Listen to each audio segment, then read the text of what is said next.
All right, thank you, everyone.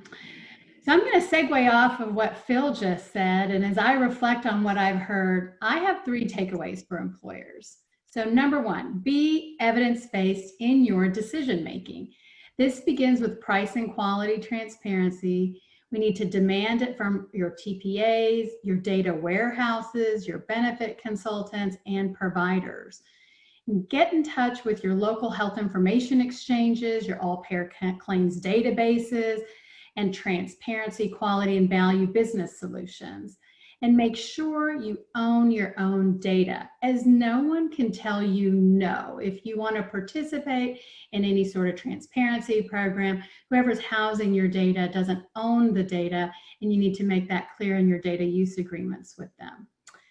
Secondly, get comfortable with quality, because it's not all the same. Price is all the same because it's just what we paid, and utilization is all the same. It's just the number of something you paid for. But quality can be measured 100 different ways, and we do need to do better in this space. The forum will be working on trying to make quality transparency be a focus point and something we bring to the forefront so that we can have more meaningful value discussions. The last is we need to, and probably most importantly, we need to insist on accountability through the entire supply chain. And this means all stakeholders must take financial risk for the decisions they make.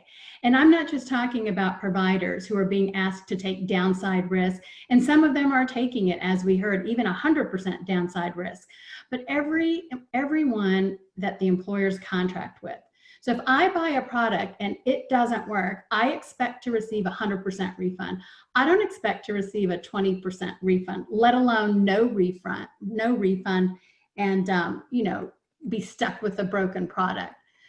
So to shed the fat in healthcare, it's reasonable to expect that if all middlemen, such as on-site clinic vendors, disease management vendors, wellness vendors, TPAs, benefit consultants, etc., recommend or provide a service and that it did not improve measurable patient outcomes, and I want to underline mentally measurable patient outcomes, because we're not talking about process measures, real patient outcome measures, that you should demand a refund. And this requires putting new performance guarantees in your RFP contracts and having your data analyzed by a trusted, non-biased organization. So there's, again, put it in your RFP that you're going to have these performance guarantees that are evidence-based, and have someone else analyze your data. You cannot expect an organization that you're paying to tell you that they performed poorly and then to pay you back. If they are telling you that they did poorly, they probably did extremely poorly and owe you a lot more. So accountability, once we build accountability into the system, it will force the entire supply chain to become more evidence-based and compete on value.